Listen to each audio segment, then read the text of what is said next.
హత్యకు గురైన కడప మాజీ ఎంపీ వైఎస్ వివేక రెండో భార్య షేక్ షమీం సిపిఐకి ఇచ్చిన వాంగ్మూలంలో అనేక కీలక అంశాలు వెలుగులోకి వచ్చాయి. వివేకతో 2010లో పెళ్లి జరిగిందని షేక్ షమీం తెలిపారు. 2011లో మరోసారి పెళ్లి చేసుకున్నామని, 2015లో కుమారుడు షహీన్ షా పుట్టాడని ఆమె పేర్కొన్నారు. వివేక హత్యకు కొన్ని గంటల ముందు తనతో మాట్లాడారని ఆమె వెల్లడించారు. తమ పెళ్లి వివేక కుటుంబ సభ్యులకు ఇష్టం లేదని షేక్ షమీం చెప్పారు. పలుమార్లు వివేక అనుచరుడు శివప్రకాష్ రెడ్డి తనను బెదిరించాడని, తన కుటుంబ సభ్యులను కూడా బెదిరించాడని షేక్ షమీం వివరించారు. వివేకకు దూరంగా ఉండమని పలుమార్లు వైఎస్ సునీత కూడా బెదిరించారని షమీం తెలిపారు.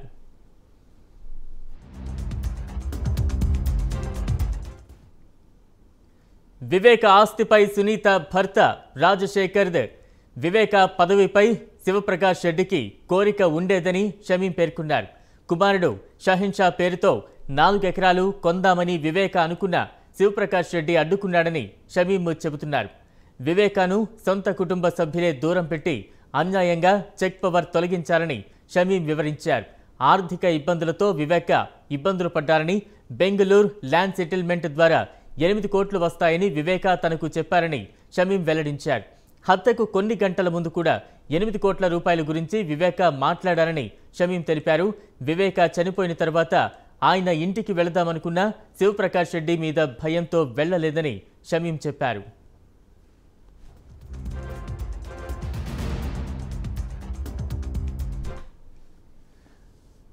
రైట్, మొత్తంగా సిపిఐ అధికారులకు వివేక రెండో భార్య షమీం స్టేట్మెంట్ చాలా కీలకంగా మారినట్టు తెలుస్తోంది. తాజా సమాచారాన్ని మా ప్రతినిధి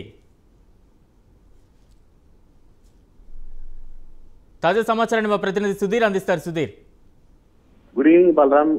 ఏదైనా చూసుకుంటే కనుక మనం మాజీ మంత్రి వైఎస్ జగన్ రెడ్డి కేసులో చూసుకుంటే కనుక ఊహించని ట్విస్ట్ అయితే బయటపడుతున్నాయని చెప్పుకోవచ్చు. అయితే తాజాగా చూసుకుంటే వివేక రెండో భార్య అయినటువంటి షమీం కూడా సిబిఐకి ఒక స్టేట్మెంట్ కాపీని కూడా పంపించడం జరిగింది. అయితే ముఖ్యంగా చూసుకుంటే ఆమె స్టేట్మెంట్ ఇచ్చిన కాపీలో చూసుకుంటే కీలక అంశాలను మనం చేసుకోవచ్చు. అయితే కీలక అంశాలు చూసుకుంటే కనుక వివేకతో 2010లో వివాహం అయిందని, అలాగే 2011లో కూడా మరోసారి మేము వివాహం చేసుకున్నామని, అలాగే 2015లో మాకు షహాన్ కుమారుడు పుట్టాడని, అలాగే మా వివాహంకు అసలు వివేక కుటుంబ సభ్యులకు అసలు ఇష్టం లేదని చెప్పి కూడా ఆమె ఆ లెక్కలో పేర్కొనడం జరిగింది. అయితే పలుమార్లు కూడా శివప్రకాష్ రెడ్డి నన్ను బెదిరించాడని, అలాగే శివప్రకాష్ రెడ్డికి మా కుటుంబ సభ్యులను కూడా పూర్తి స్థాయిలో బెదిరించేవాడని, అలాగే వివేకకు దూరంగా ఉండమని, అలాగే సుందరెడ్డి కూడా బెదిరించేదని, మొత్తంగా చూసుకుంటే వివేక ఆస్తి మొత్తం తీసుకోవాలని సుందర భర్త రాజశేఖర రెడ్డికి పూర్తిగా కోరిక ఉందని, అలాగే వివేక పదవి పైన కూడా